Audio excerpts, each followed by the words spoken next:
delay, some technical hitches, including with the lunch. But as I said, it is here now, so hopefully you'll get your sandwich perhaps at the end of the session. At this point, I propose we get started. My name is Peter McGrath. I'm the coordinator of IAP, the InterAcademy Partnership. And I'll give a brief introduction on IAP in a moment. And I'm obviously the moderator for today's session. We're here to talk about the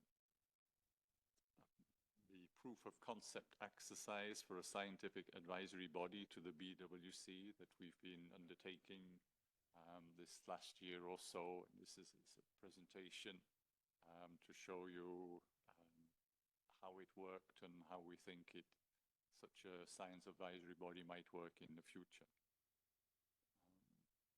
If I press one of these buttons, you may be able to see some slides, or maybe not. Which one was it?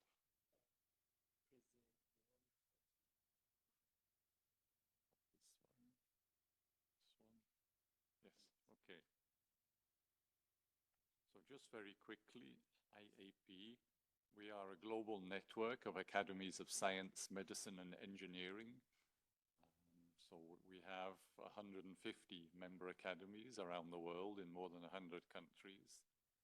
We work through 4 regional networks for the Americas, for Europe, for Africa, and for the Asia-Pacific region. And we estimate that through our academy members, we reach something like 30,000 leading scientists, engineers, and health professionals around the world. And just a couple of years ago, we were appointed or invited to participate in the network of international science organizations to advise the UN Secretary General.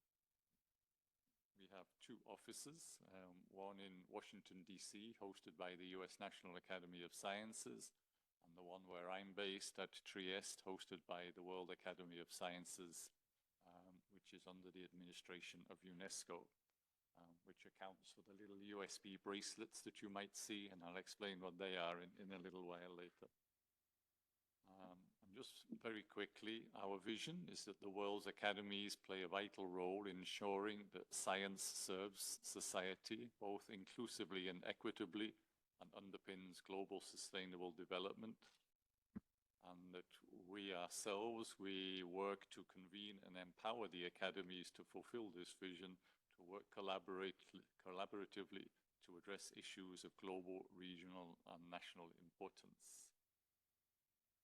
With that, I just want to present our 3 speakers today. They are probably well known to you. Ljupco Gjorgjinski, one of the friends of the chair of the BWC, and is now affiliated with the Diplo Foundation in North Macedonia. We have Peter Babigumira Ahabwe, who's also a friend of the chair from Uganda, and Maria Garzon Maceda, project coordinator of the Weapons for Mass Destruction program at UNIDIA. With that, I will hand the microphone to Ljupco just for a minute. Thank you. Very much, Peter, for that background. I think it should be clear for those who may not be acquainted with the IAP of why conducting a simulation of a science and technology advisory mechanism would be so well served by this being done under the IAP cap. What we try to do is to try to simulate this idea of a science and technology advisory mechanism and see how it would function in reality. I think one of the big issues in leading up to the 9th Review Conference, and perhaps even shortly after the mandate was given to form a working group with 7 measures of those with 2 mechanisms to be formed, is what exactly is this idea of a science and technology advisory mechanism? How would it function in the BWC context? I think that many might have experience of science advisory bodies, national, regional, global, and might expect, well, this is how it would function. Those who have similar ones, for instance, on chemical weapons in the OPCW, think, well, this is how it should function in the BWC as well. It's the sister convention. It's easy to draw parallels, just do it this way. But the reality is that the Biological Weapons Convention has peculiarities, as anyone who has worked within the BWC context in the past would know. And it is not so easy, nor is it really possible to just copy-paste this idea of how it works in the OPCW, how it works in the IAEA, CTBTO, even in other, perhaps, organizations that are not necessarily in arms control and weapons of mass destruction. We need to adapt it to the reality of the BWC. And this is exactly what we try to do. I will perhaps jump in more later on, but I think it is important to understand that this is the context that we were working on and working with. We were working with the reality of the time, which is still the reality of a hybrid mechanism. We have refined this idea further. We have now names. We call it review group, reporting committee, et cetera, et cetera. But I think it's important to understand as well how this idea developed and evolved. And I must say, UNIDIR had a key role to play in it. So, Peter, I think that Maria is really well served to give us that context. Yeah, let's pass directly to Maria to hear from the UNIDIR perspective. Thank you, Peter, and thank you as well, Ljupco, and thanks for the invitation being here. As always, I'm speaking in my personal capacity today, but basically, just as Ljupco said, to set the stage for the panel, for the discussion, some general overviews of some issues to consider when speaking about science and technology review, and then briefly introduce the work that Ljupco mentioned just now about the science and technology review mechanism for the BWC. So to start this, we all know science is at the heart of the BWC because it's about preventing the harmful use of life sciences, right? And this has been looked at by states parties in different ways, but not in a structured way. So in the past intersessional period, there was the MX2 on science and technology, but the discussions there were not always at a technical level because of the people that sits in the room, basically, not scientists. And having a way of systematically reviewing science and technology has been, for decades now, raised as a priority, an important thing to have for the BWC. In the 80s, for example, we had some examples like UK or Argentina, to name a few, that raised the importance of having such a mechanism. And this necessity, I think, only grew in time, right? We come to a point at the 9th Review Conference where we had consensus about the necessity for this mechanism, for having a systematic way of reviewing science and technology developments. But the devil is in the details, as we've heard before. So the discussion was not anymore about if we need a mechanism, it's about how we do the mechanism, how we do this. But before talking about the how, a general, sort of very general things to keep in mind, which I think now are shared understandings by all, or if not all, many countries about why we need this mechanism. The issue basically is that with the advanced convergence and diffusion of research and development around the world, we have more actors than ever working on these issues with a range of more powerful, accurate, quick new tools that they're using to manipulate biological agents. And it's not just about the changing capacity, but also the changing landscape, as you might have heard before, in which life sciences operate, the research there operates. There are more publications, more patents, a growing number of institutions of DIY bio, or, for example, iGEM competitions, many things going on in this regard. And of course, this is a good thing. It provides a lot of opportunities and solutions to address major global issues, fight diseases, and even strengthen the BWC, of course. But it also broadens the scope of the risk we're facing. It increases the accessibility to potential biological weapons, etc. I think we are all set on those aspects of challenges and opportunities. But these challenges and opportunities that we know are there are sometimes contested. It is not entirely clear. And I think that's where the systematic review can facilitate knowledge sharing and have more clarity around these issues.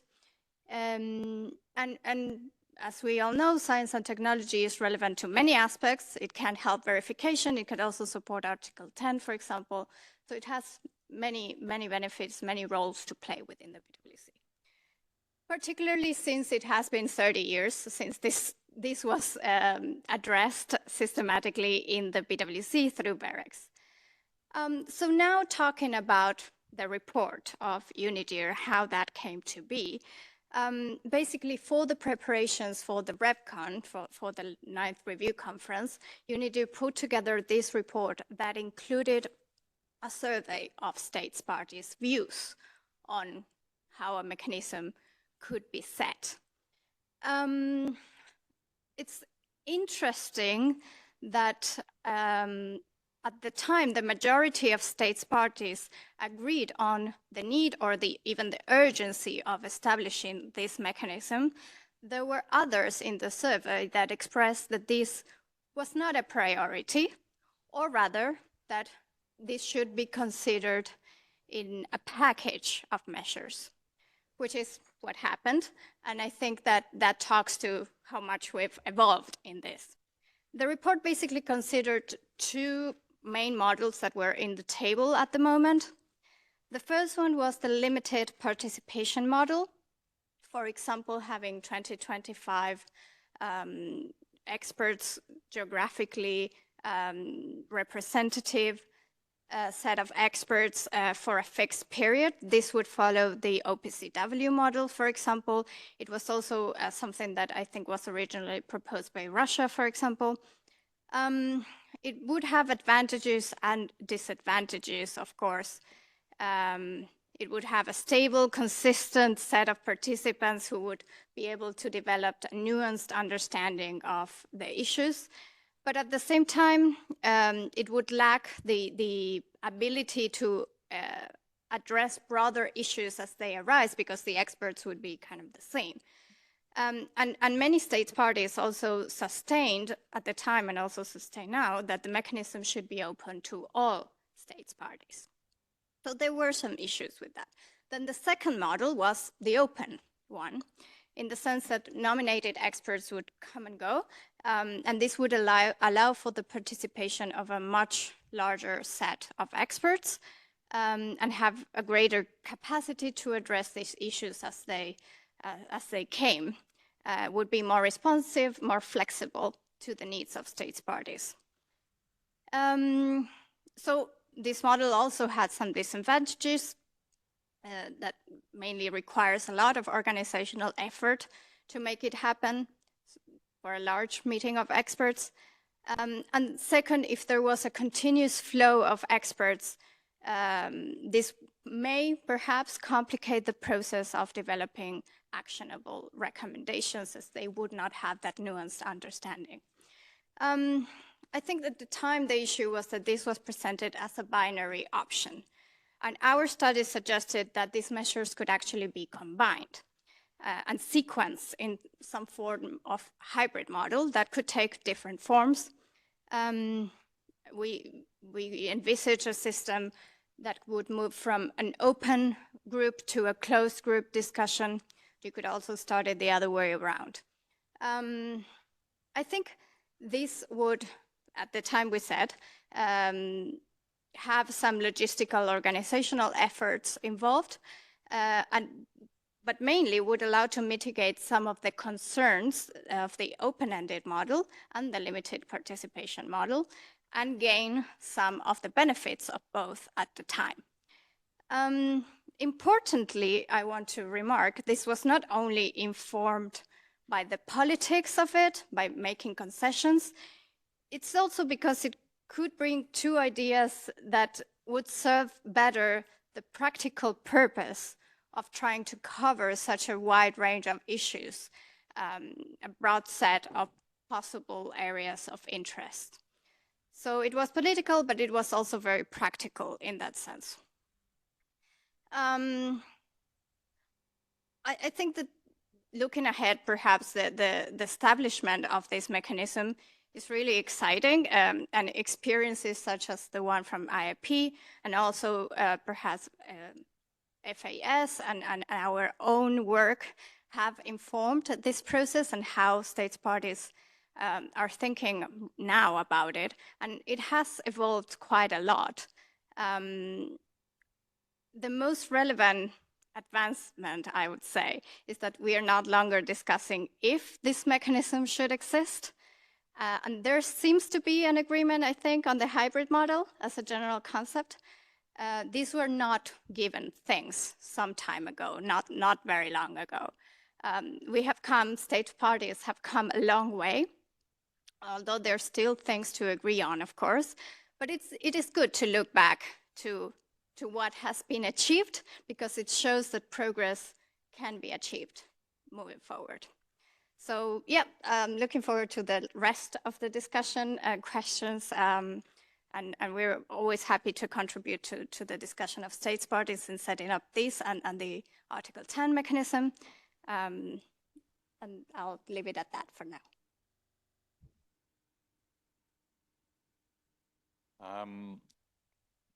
The next step, almost the next step, I will be presenting the IAP project on the implementation of this proof of concept of the hybrid model. But before that, I'd like to give the floor for a few words from Peter Ahabwe.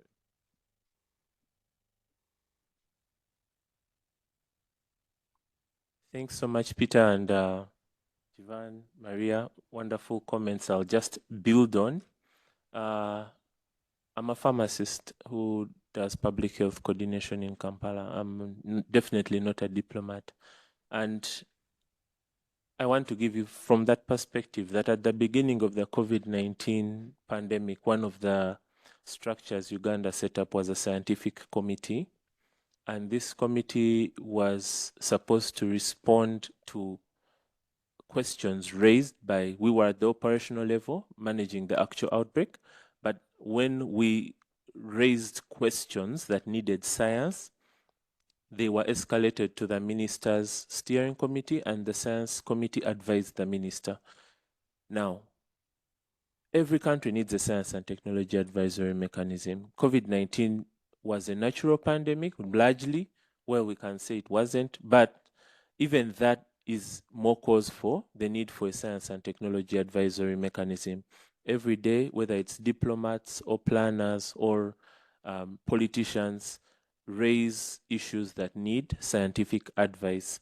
And in that setup, we had so many issues. How do you balance gender? How do you balance the different fields of expertise?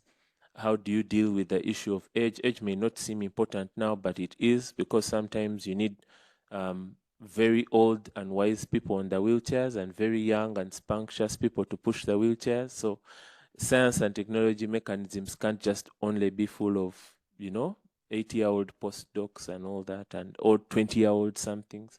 So it was such a complex issue trying to get them even to take decisions.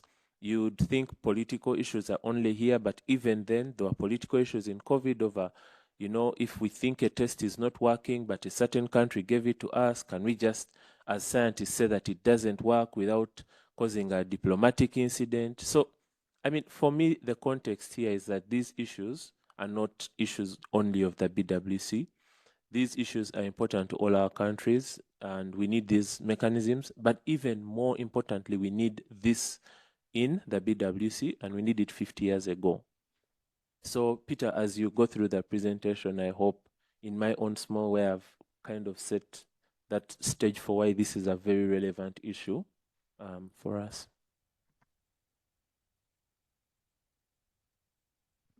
So, as you've heard, there is another presentation coming up. Let me click the slides. Yes. So the project that we implemented was called Proof-of-Concept for a Biosecurity Science and Technology Review International Advisory Body, which I think you can agree is a bit of a mouthful. So we're just going to call it a Science Advisory Body, or SAB, from now on. Why IAP? Why did we take on this responsibility in a way? First of all, we have the global network I explained a little while ago. The science academies that are members come with the credibility of their elected fellows, the top scientists in their countries, plus the neutrality, the independence, in most cases, of the academy is free from political influence. As IAP, we also have connections beyond our member academies, and we have experience in putting together international meetings. We've also been engaged in work on biosecurity, on responsible research practices for many years, and you just see here, whether you can read the titles or not, some of the publications we've done on behalf, in a way, of the BWC over the past few years. So the idea of the project was really stimulated because, as Maria said, the advances in science and technology are accelerating. There is increased technology, or increased access to the technology all over the world, including by potentially malevolent actors. And yet we still don't have, what has already been stated, this science and technology review and advisory mechanism for the BWC. And I think the case has already been made that we need to strengthen the BWC, and this is one way that we can do that. So, and again, Maria explained the sort of evolution of the thinking for the hybrid model, and this is what we attempted to test through our proof-of-concept exercise, which we hope will facilitate a consensus decision at the next review conference of the BWC. The organizing team were here. You recognize some faces by now. Myself, Rania Costi in our Washington, D.C. office. Ljupco is, of course, with us. And Jennifer McPhee, representing the Federation of American Scientists, FAS, who had also done a previous project which evolved into this IAP project that I'm describing now. With special thanks to the various staff members that helped us. So what did we consider when setting up this project and getting it started? We, of course, wanted to simulate how the two bodies, the open body and the more closed, limited size group, might work. We needed roles and responsibilities within those two bodies. We needed a topic to discuss. How would we choose that? And based on that, how would we identify the right experts to invite, especially more so to the more limited sized body? We also, as we're simulating a process that would be taken up ideally by the BWC, we need to know or test how the agenda would be structured and agreed, how the eventual report coming out of the end of the meeting would be drafted, reviewed, and eventually adopted by the participants. And then we looked at questions like inclusivity and transparency. We started in June 2023. We held the open-ended body simulation virtually on the 14th of November last year. So we actually, for inclusivity, we held 2 meetings on the same day. So based in Trieste in the morning, we had people from Europe, Africa, and Asia. And then in the afternoon, we repeated the process to allow the people on the American continent to join. We then deliberated on the thoughts, the ideas, the proposals that were put forward during that simulation, and then invited a limited number, about 25 or so people, to Trieste for this simulation, a 2-day workshop on the limited size body simulation. And the results were presented at a UNIDIA webinar back in April, and of course we're here today to present it in the context of the BWC. Also, we're being live streamed as well on YouTube, so we hope the larger audience than just those of you here, and it'll be available to review as well by others, in the days ahead. The topic we chose was exploring the benefits and risks of artificial intelligence on biosecurity and international cooperation in the context of the BWC. And we did this because it's pressing and relevant. It's likely to get the attention of the BWC and others. And it had become a priority for many entities, even as we were preparing from June 2023 to November when we held the first meeting. There were a number of reports and publications exactly on this issue. So we thought it was very topical from that point of view. And as we gathered the information in the open-ended meeting, we tried to narrow down the questions that we would ask the more limited size body. And those were centered around these 4 questions. How could AI contribute positively to advancing biotechnology and international cooperation in the BWC context? How could AI negatively affect biotech and international cooperation? And then how could AI contribute positively to strengthening the security in the BWC context? And then how could AI negatively affect security? So you see, we're trying to, again, balance the questions here. I mentioned earlier appointing roles and responsibilities to various people in the room. I myself, acting as the sort of host organization, acted as the chair. We had vice chairs from Uganda, Trinidad and Tobago, the USA and Switzerland. We had rapporteurs from Argentina and Iran.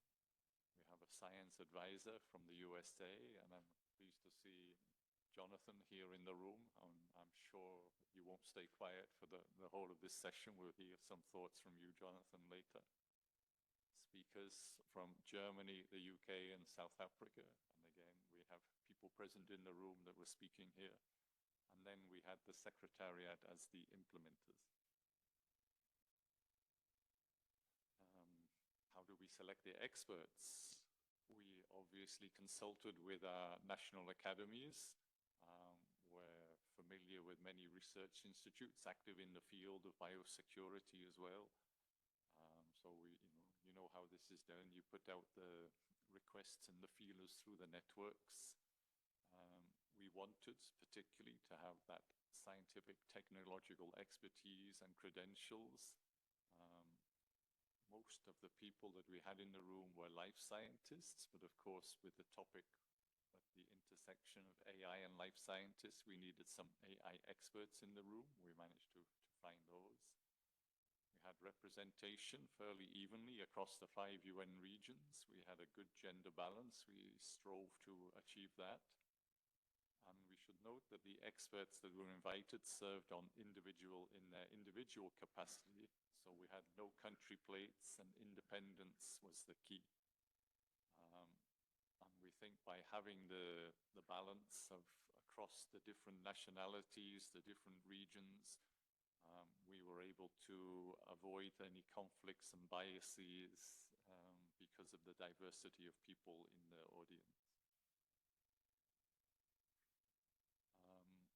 2-day workshop doesn't allow much time for in-depth deliberations, but I think we did a good job, but we had a very condensed schedule. I mean, I can imagine that meetings of a scientific advisory board would go on for weeks, if not even months. I think overnight, between the 2 days, the science advisor, Jonathan. Thank you again. Produced the first draft of a report, which we discussed during the second day. There were some revisions, some tweaking of the language and so on. Various opportunities for deliberation of that report, which was eventually endorsed and is available, and I'll give you the access to it in a little while. What did we learn? A multidisciplinary approach is required. This ensures a comprehensive analysis of biosecurity challenges presented by emerging technologies such as AI. And this requires not only, let's say, biotechnology experts and others like that, but social scientists, data management experts, ethics and policy experts are also critical to include, especially in the open-ended body, but also likely in the limited size group. And of course, the balanced representation from geographical and gender aspects, I think is essential to get a good, balanced and well-received document at the end of it. How open is open and how inclusive is inclusive. We try to be transparent with our communications. This is a picture of Ljupco and I speaking to an Italian press. We had an article on the event published in the local newspaper.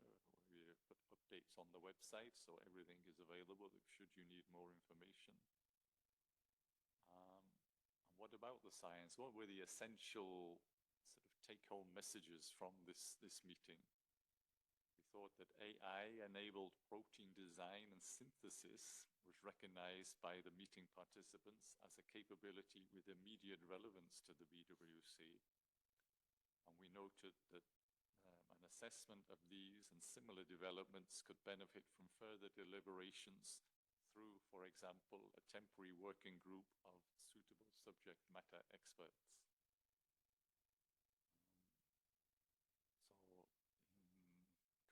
I think we found that the two meetings, the open-ended and the limited-sized meeting for the hybrid mechanism, did actually succeed in serving the purpose of the proof of concept of an advisory body to the BWC, both in terms of simulating the process of convening such a body and of simulating the deliberations of such a body. This leads me to the two reports here that are available. The technical report you see on the left gives a report of the deliberations on AI and biotechnology, whereas the procedural report on the right gives an overview of the mechanism, the hybrid mechanism, and its successes and possible other areas that need a little more work. These documents are available online through the QR codes on the IAP website. They're also available on the USB bracelets that you see on the end table. Thank you. So please take a copy with you when you leave. I'm going to stop here and pass it to Ljupco. Let's go once around our speakers again, and then we'll open up to the floor. Thank you. I think that if we had similar meetings, as I said earlier, in, let's say, October, November, December of 2022, leading up to the 9th review conference, I think it was necessary to talk more about, is there a need? What would it do? Like very, very basic questions. It's really encouraging to see that we're no longer having those discussions. Even in the working group itself, almost all of the issues that were covered somehow reverted back to science and technology and the need for a mechanism to consider. We've finally opened up compliance and verification in a meaningful manner in the discussions in the working group, and that discussion keeps on reverting back to science and technology. Indeed, the whole roadmap that is given by the chair rests on there being a science and technology advisory mechanism in order for it to be able to focus on compliance and verification. when we were looking at confidence building measures and transparency, much of the discussions revolved around a science and technology advisory mechanism. So the advance in our own deliberation, by our, I mean within the working group among delegates in the BWC context, has changed significantly. What Maria as well referred to in her statement was that we then had a discussion, well, should it be open-ended with a body that can have any country that wishes to participate, or should be a limited sized body, which was an option that some states preferred. In the beginning, it was a political compromise. And by the way, UNIDIR had a key role, really a very important role in providing the framework for that.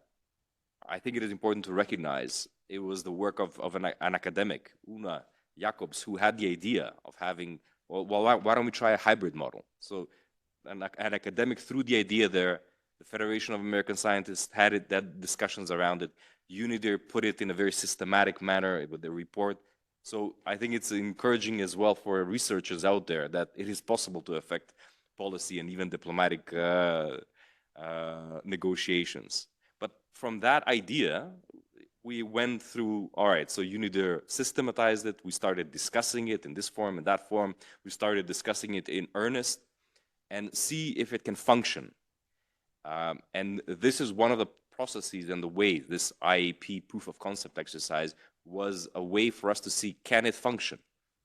I'm really confident in answering absolutely. Not only that, I think that this whole exercise, first of all, it wasn't a game. It wasn't just let's get through the motions.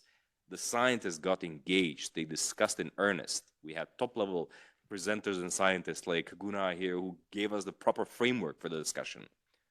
What can AI do in this context? Well, and then we started discussing it from this perspective, from that perspective. We had different scientists from different fields of the life sciences contributing from this perspective and that perspective. We had, again, that open-ended body, which we simulated twice in the same day, as Peter said.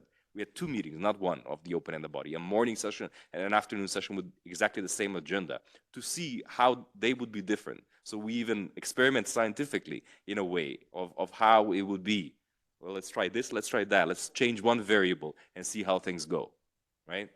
So in the end, I'll read out, for instance, one of the things in the report. I'd strongly encourage everyone to take a look at the report from both the event itself in Trieste and of the overall project.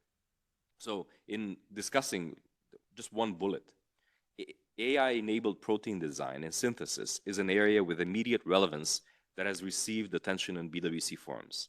The ability to rapidly design and produce proteins as drugs may also be misused to design and produce highly toxic proteins and/or infectious proteins, prions.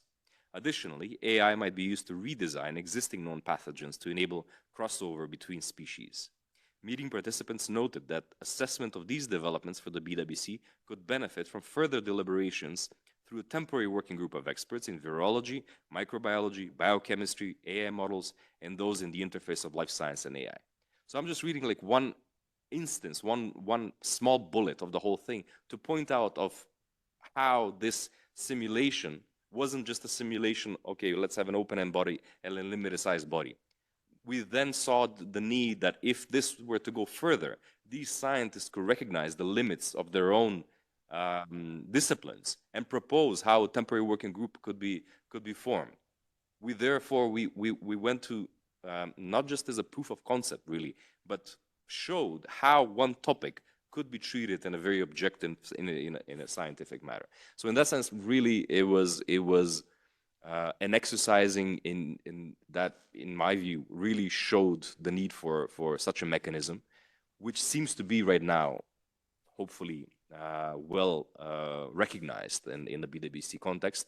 And it also then showed, well, once we agree, hopefully soon, for there to be a science and technology advisory mechanism, there are insights in this process of how to make it happen. So I would end there, Peter, obviously ready to jump in further with thoughts, but I think it was a very well-run process and exercise, a thought experiment, but really not just that. it showed how it can be done and not just whether it can be done. Thanks. Peter, at this point, because you were also present in Trieste and followed the discussions there, if your thoughts on the process, and then we'll move to Maria.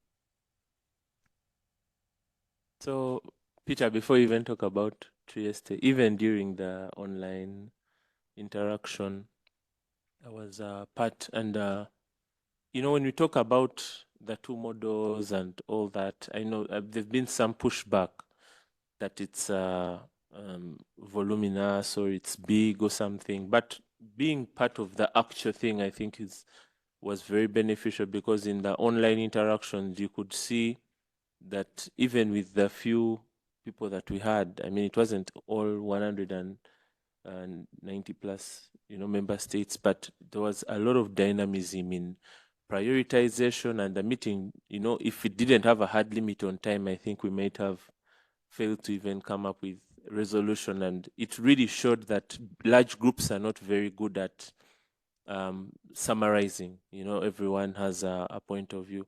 But even then, coming to Trieste within the smaller group, even then we still had a lot of discussion and back and forth. One thing I do note, in both instances, I could see very many familiar faces from, I mean, Africa, from the global south, and usually it's a very important concern about the balance and the representation, because issues are different, countries are different, regions are different, and that came out very clearly. I think it's also important that a lot of the conversations kept crisscrossing beyond just S&T mechanism. They went into the area of international cooperation and assistance. They really went deep into Article 10, and you could see that for scientists who may not be, you know, very well versed in the Biological Weapons Convention, inadvertently, they ended up talking about the articles of the treaty in practice and trying to say that this has to happen and that has to happen, and we are concerned about this, even when they were not saying it's an Article 7 issue, it's an Article 5 issue or something like that. And then finally, I think the experience really showed that it's possible to really break down and understand complex issues in a way that enables participants to give feedback and to share their understanding. Maria, do you want to add any points at this point? Well, I was obviously not in the experience, so I cannot talk about that. But well, you were explaining the exercise, and hearing Ljupco and Peter as well as the discussions that were held in the last days. There are some things that keep coming up for me, I think. First, gender and geographic representation consideration, of course, independence and transparency of the experts and how the process is set up. And this includes diverse expertise, and you mentioned interdisciplinary. I think in one of the side events, we also heard another expert talking about transdisciplinarity, including social sciences, you know, to address some of the biosecurity issues and other issues as well. The importance of ensuring scientific credibility of the mechanism as well.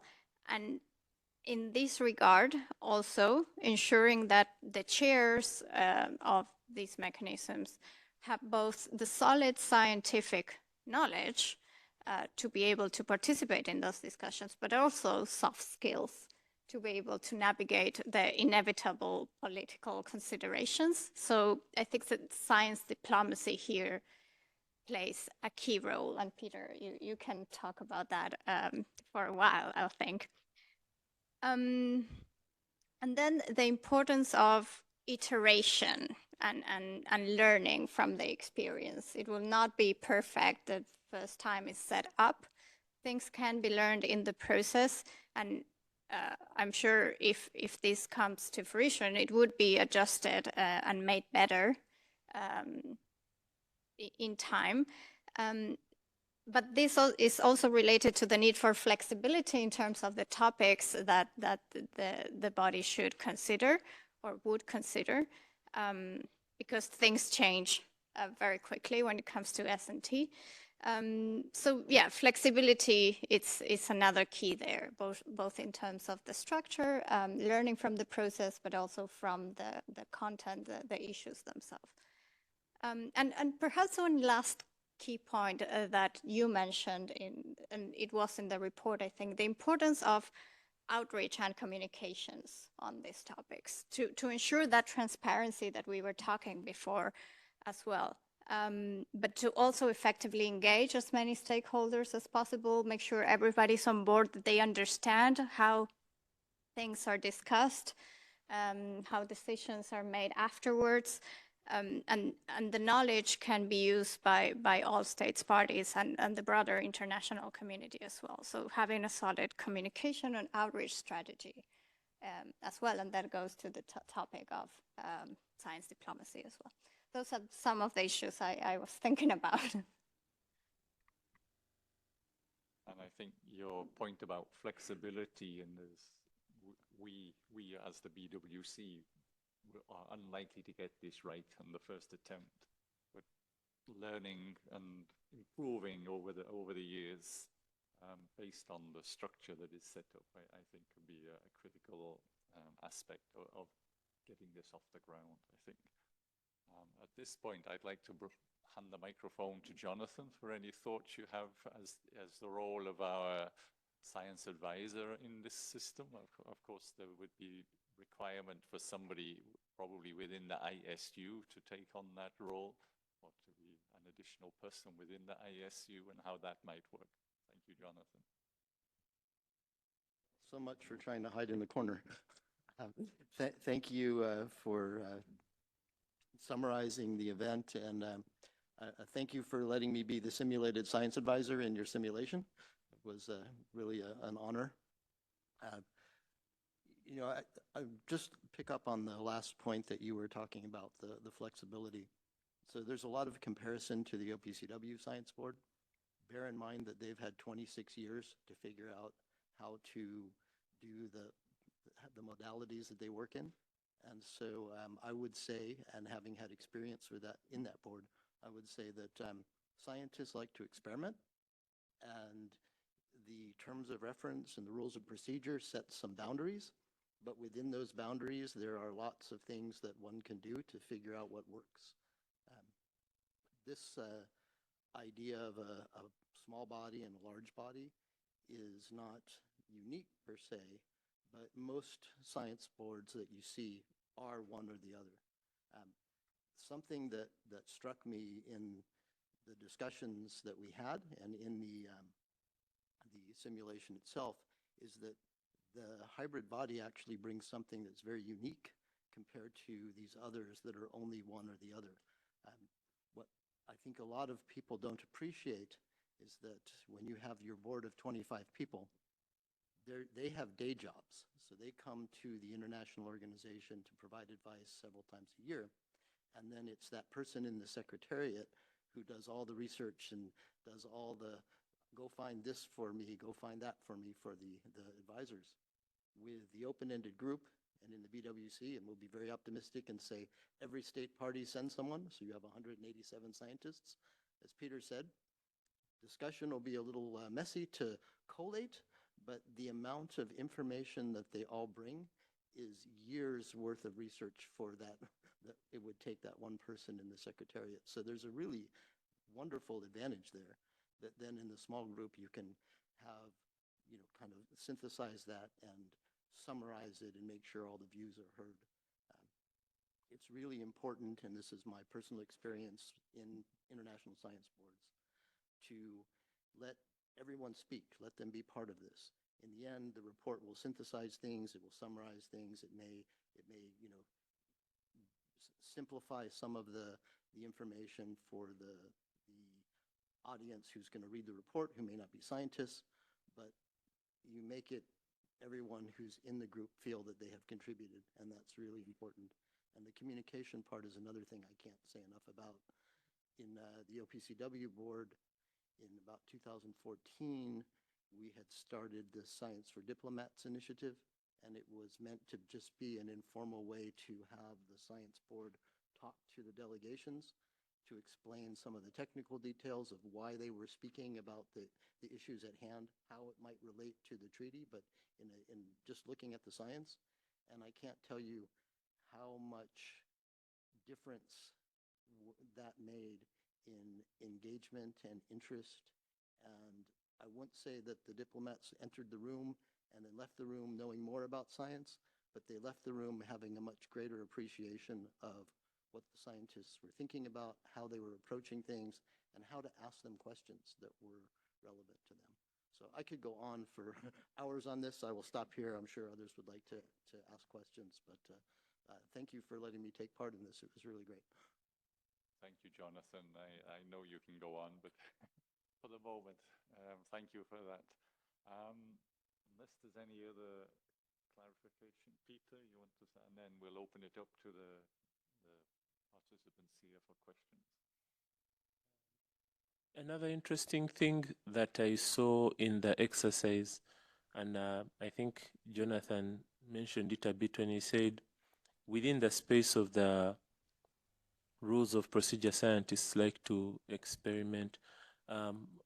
My experiences engaging with you diplomats here has taught me so much about the language, the text, and agreed, and it's really, the devil is really in the details.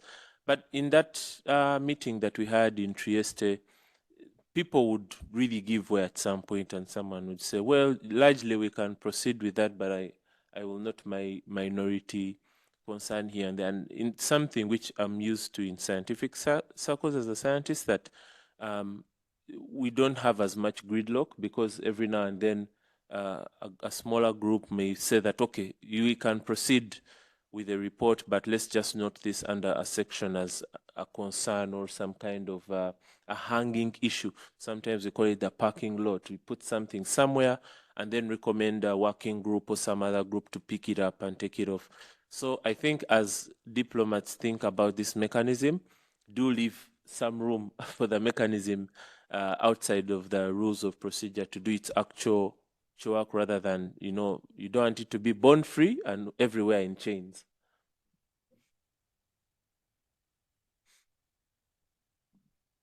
Anybody else? Okay, so let's open it up if anybody has any questions, comments, thoughts, either on the process or where we might go from here.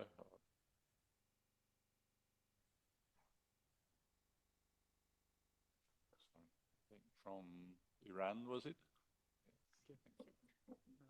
Thank you for convening this session and your previous workshop. I have two questions. My question is that whether the advisory group that you organized didn't feel that need more study and deliberation for achieving conclusion. And I mean that in a single meeting, they achieved conclusion. And if it was like that, my second question is that was the conclusion consensual, or there was different views about the result?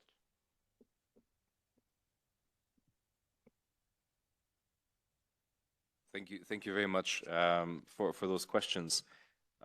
In simulating this, there were obviously a lot of things that we needed to see how best to approach, and that means unfortunately simplify.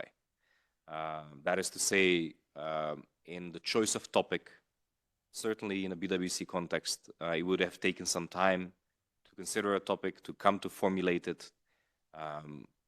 So we were very conscious of how it would go into a BWC context. So we would think, would this be the level of detail that would be taken up by the BWC? And sometimes one of the issues that we were considering, perhaps at some points, were too detailed. We'd say, well, that would hardly find consensus at such level of detail. So we zoomed out a little bit. And if you will see the questions that were put up by Peter, those 4 questions that were there, the sub-questions to the main one, they consider that, they take that into consideration. They take into consideration, for instance, international cooperation as well. for instance. They take into consideration not just risks, but also benefits. So we thought how this conversation would go in the BWC context, and we thought perhaps this point would be raised, and perhaps that point would be raised. And we thus put together a question that we thought would find balance among different views of states parties. So that's on the choice of question, for instance. Similarly, on how we would choose who would be in that smaller group. This was, as you saw, there were simulated office holders, a chair, a secretariat, this, that. So we as well thought about how do we make sure that it's properly balanced in terms of geography. You will see if we can put together, the geography of it. It's perfectly balanced between at least the 5 UN regional groups, 5, 5, 5, 5, 5. It's perfectly balanced between men and women. I think it was like exactly something like 12, 13. So that's quite ideal in what we did. And similarly, when we got to the point of, well, how do we then adopt a report? We went through a process of somebody needed to put together a first draft, a science officer put together, simulated by Jonathan here, a first draft, but then we discussed it. There was a very lively discussion on the second day, and again, somebody from a microbiology perspective put together the insights of microbiology. Someone with an AI perspective put in the insights of artificial intelligence and machine learning. So we had that. At the end, we didn't go through a process, is there a consensus or not? We knew that that would not be possible within 2 days. And that is the reality, that those are the simplifications that we needed to do. We understand that in the BWC context that would be different. But there are simplifications that we had to do, and these are the ones that we had to do, understandably.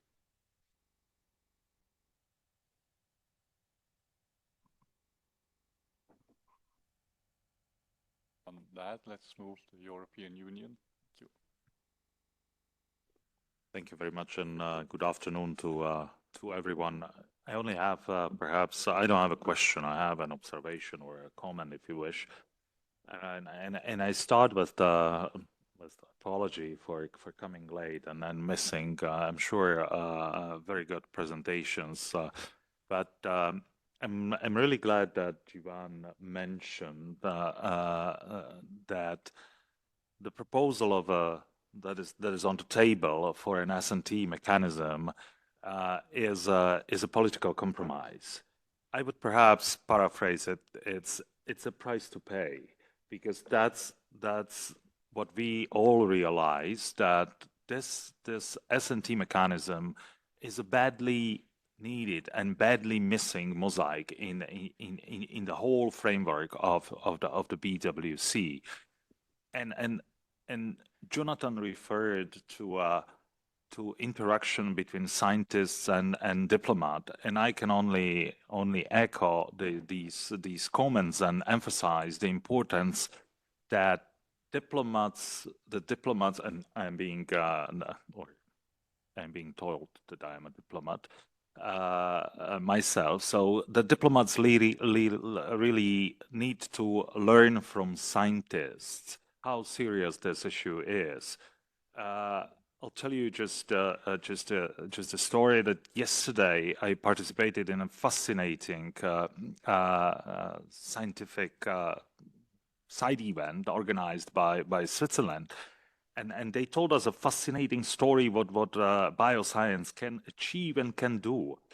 But that's why this room should be full of diplomats to listen and learn how and why this is important, and what we need to do not to mess with what we are trying to actually achieve. So this is just a comment without any question. Thank you. I wonder if anyone wants to reply, Peter. I just wanted to piggyback on your comment, and also linking back to the question from Iran colleagues. I think Jivan really mentioned a very important part of the simulation, and it's very important, like you said, that diplomats continuously iterate with the scientists, because it's like, funnily, it's very easy when it comes to the intelligence process. I mean, you know, the policymakers raise questions, intelligence community answers, and that's easy to understand. I think a similar model is very important here, whereby the diplomats raise questions or concerns, the scientists try to answer them, and then we keep iterating. I think in our 26th year as well, probably will be hailed by the next convention as a very good model.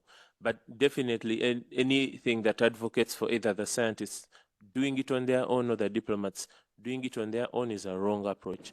I think diplomats must constantly not say, now I have a scientist, I get to, you know, catch up on emails as they listen in on that. They also need to listen in. They also need to understand what the issues are so that they can ask the scientists in as clear way as possible, what information do I need you to give? And this is especially relevant now as we even look at Chair's proposal and issues on verification, because there are concerns. How can an S&T mechanism deal with verification? And I've raised this before. The scientists need to understand what scientific parts of verification do the diplomats need us to inform. We are not getting scientists to write a verification regime or treaty or to, you know, do the language and all those, you know, the dots and the I's. No, that's not what we're talking about, right? Or that's not what the chair is talking about. So we need, again, diplomats can't shirk the responsibility to understand the science. They must understand as much as they can to be able to ask what they need to know, and then the mechanism would be most relevant and would also be deconflicted from the political issues and things like that. That would still go back to the diplomats, which they are trained to do aptly.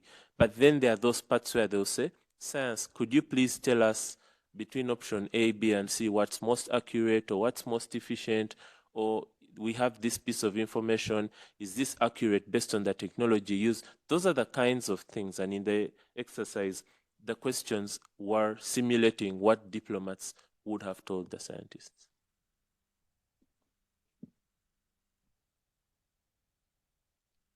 To follow up on that idea, I think that the issue of the scientific and political interface is super important, and the iteration that you mentioned. But also, it's about the definition of topics, and I think that in that sense, the proposals of the Friends of the Chair made a great job at harmonizing that and trying to make sense of it, in which we have a mechanism, we would have a mechanism that responds to the needs that the states parties have politically, in their political bodies, they decide that.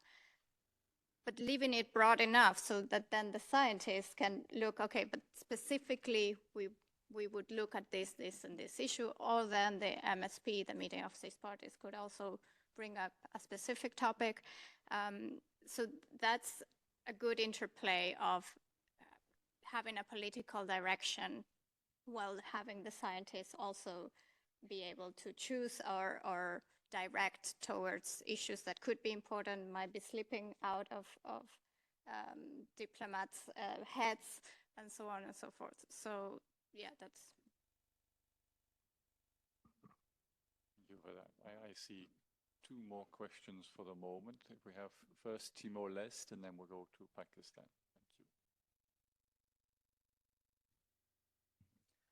Thank you for the opportunity. And I think it's very important entertain for the momentum of the BWC that has been in the last 50 years. Thank you for actually putting diplomats into the center of your scientific exercise. That actually, my personal point of view, is a wake-up call for diplomats to actually really pick that up. The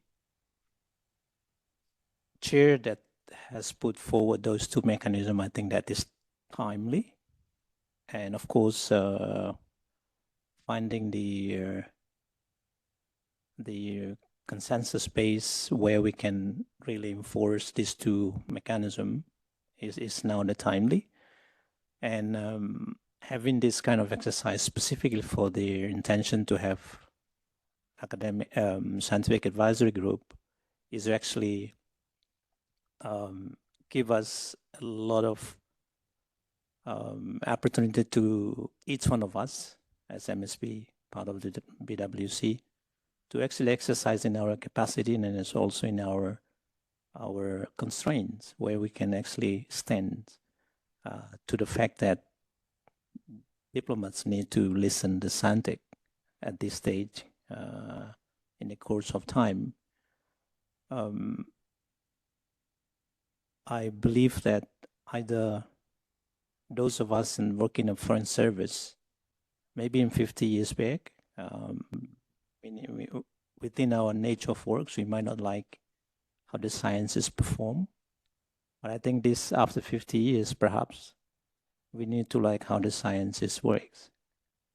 And I think that is where we are here to build a consensus. And I believe those information that has been put up in response to what the chair has been asking the member state or working group to actually come up with, really strike the balance so that coming up MSP will be fruitful for all of us, and also having these two mechanisms to work.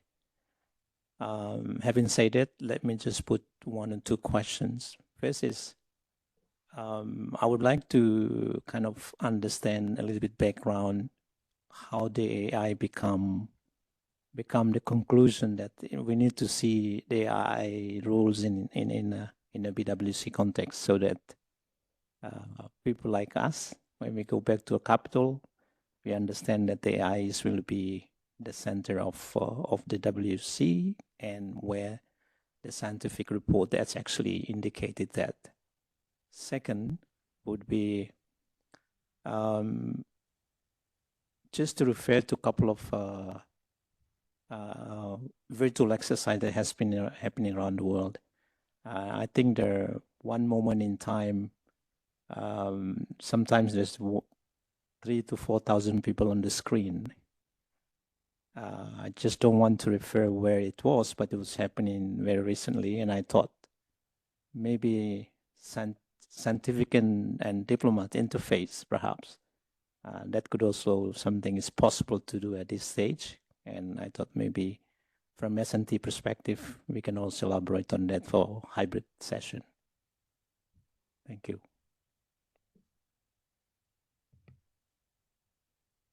Does anybody want to pick up on any of those comments, those points?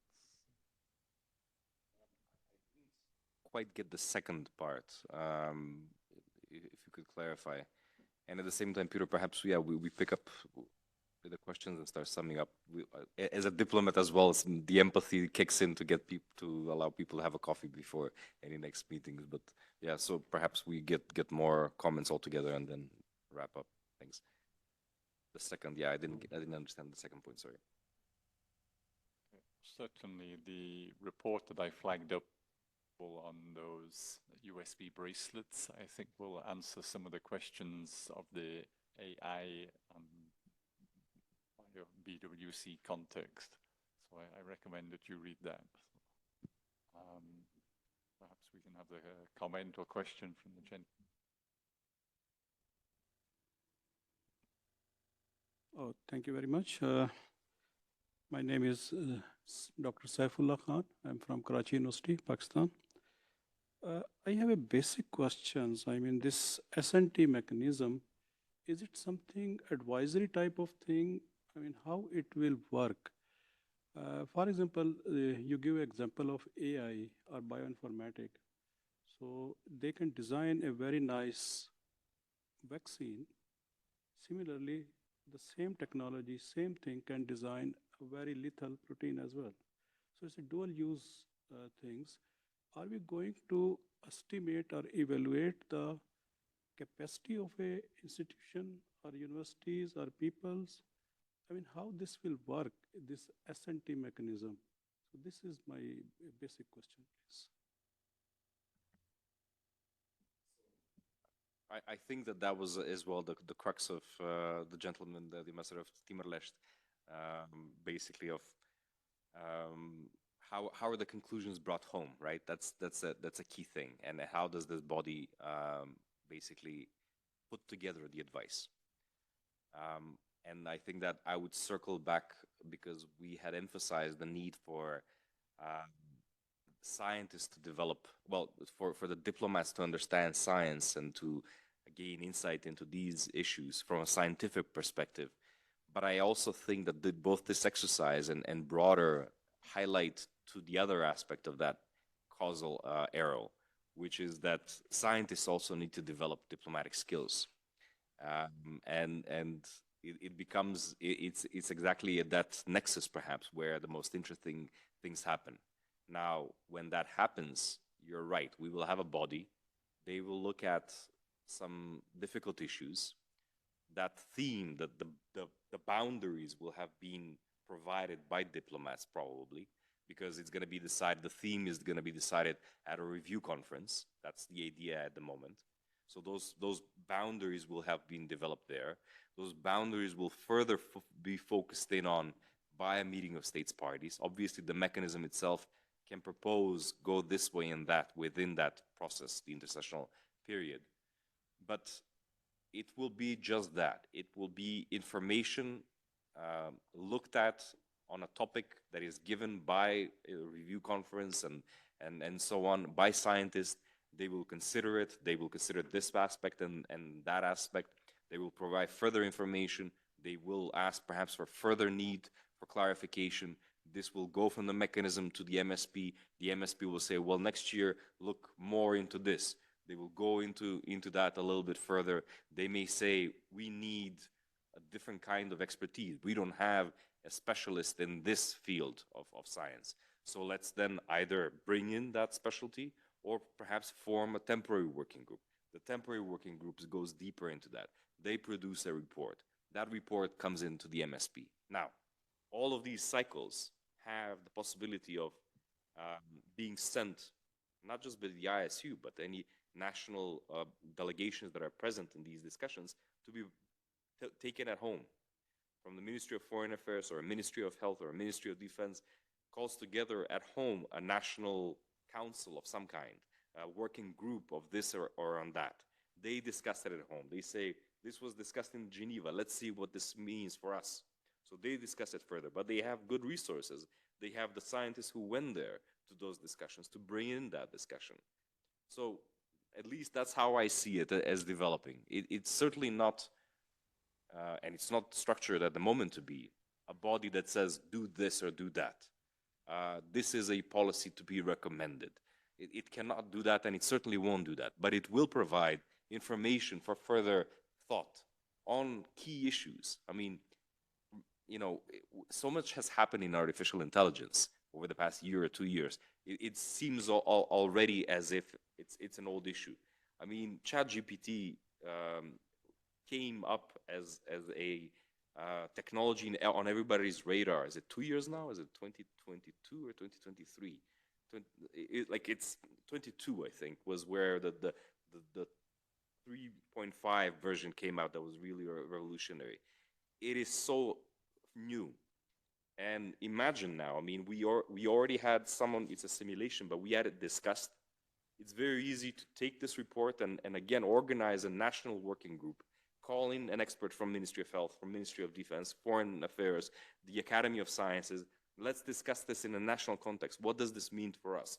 Here are resources that we can look in further. Are there any other resources? I think that's a key thing that this body could do, not just in a BWC context, but in national context as well. So hopefully that answers this idea, like does it do policy? It certainly won't recommend do this or that, but it can provide information so that policy could be easily conceived from that information.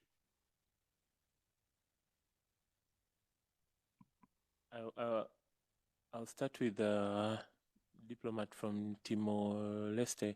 I think his second comment was about the virtual platform. And Peter, if you remember, we also had a big virtual meeting. And of course, initially, they were very messy, but with COVID and everything, virtual meetings have really started to achieve a level of efficiency with breakout rooms. And, you know, you can really have a whole conference well scheduled. So it's quite possible now to do a lot of the bigger, more voluminous meetings virtually and still have some really effective output over several days. And I mean, this also has a cost implication, and cost seems to be one of the issues on the main floor.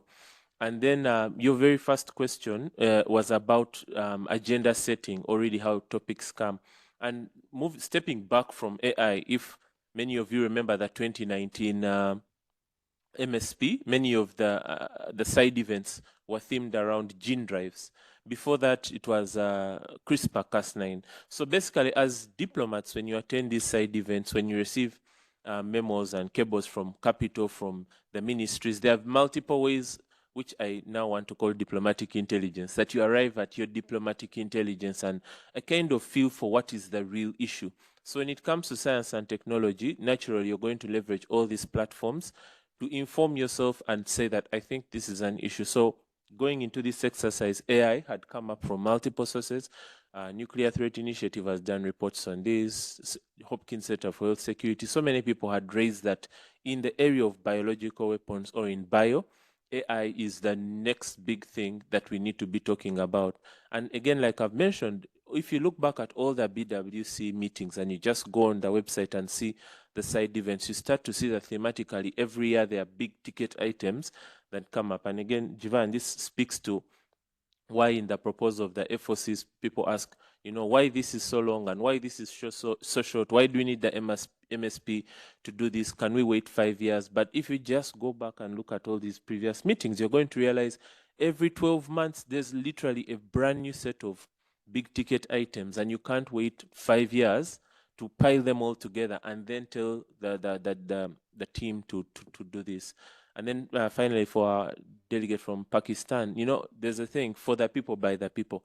At the end of the day, we have to remember that S&T is not a standalone item. It's just one section of the BWC. But because it's a biological weapons convention, science is a very core part of its effective implementation, national implementation, verification, compliance, CBMs. So that is why, as a S&T mechanism, its work underlays most of the treaty's functional work. Unfortunately, you can't just sit and forget when it comes to the BWC. The S&T mechanism will always be very relevant in ensuring that the BWC keeps up with the times. That, Peter, and I don't see any other sort of cards raised, questions to be asked, so I think we need to start wrapping up. I think just one point I'd like to pull together is that, you know, this is a scientific advisory board that we're talking about. It's advice, what the diplomats, the politicians do with that advice, and how that is enacted and gets, you know, let's say down to actions at national levels and so on. Really depends on, you know, implementation, government policies and so on. The term science diplomacy was used by Maria and also Peter, and some of the concepts we use in that is evidence-informed policy making. So it's the idea of the Science Advisory Board to inform the policymakers with the scientific evidence, and then it's up to the policymakers to do what they will with that. Just with that, I'd like to go around the table one more time, just a couple of 1 minute each. We're almost against the clock here. Who would like to go first? Joe. Wrapped it up very, very nicely. I think this is the key thing. It's this nexus between science and diplomacy. I think it's more than necessary in the context of the Biological Weapons Convention. I think that the revolution that we're seeing in the life sciences over the past few years is nothing short of extraordinary. And I think that such a body in the BWC is way overdue. And this exercise show not only whether it can function, but how it can do so effectively. And I think that the insights should be really used in the BWC context as soon as possible. That would be my last, well, few concluding remarks.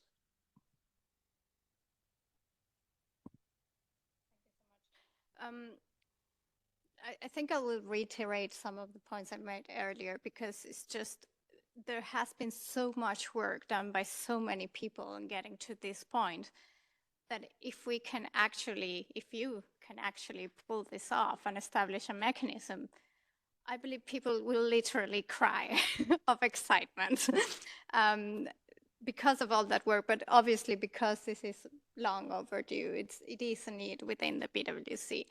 And just to reiterate that, very short time ago, some of the agreements and understandings that we have now were not a given. We've come a long way, and seeing how all of those things could be resolved through compromise, through understanding better the different aspects, the different needs, shows that it is possible to achieve an agreement on this mechanism. It's not about if we need it or not, but details, and the devil is in the details, but it is attainable. So I'm looking forward to that in the next days, maybe. As a scientist, my prayer to you diplomats is attend the side events and transmit this information back to Capital. There was a very brilliant session yesterday by the Swiss on convergence. The NTI folks are having one next door. If you can just, collect these things, send them to your foreign ministries to transmit to the, health, agriculture, and say, hey guys, we found this stuff, have a look at it and see if it helps you or if it informs your position. I think for me that would help me and the people like me back in Capital a lot. And of course, as I said, this event has also been live streamed and will be on the IAP YouTube channel, and I presume also the BWC website, along with all the other side events that have asked for the recordings, so people can do that and share not just this one, but the others as well. I'm just going to finish by flashing up the QR codes for these two reports again, and to reiterate that the bracelets with the USBs containing these two reports are still available. I don't want to take home my NITO 3S, so please take as many as you like. Thank you for your attention, for your comments and questions. We'll close here. Thank you very much.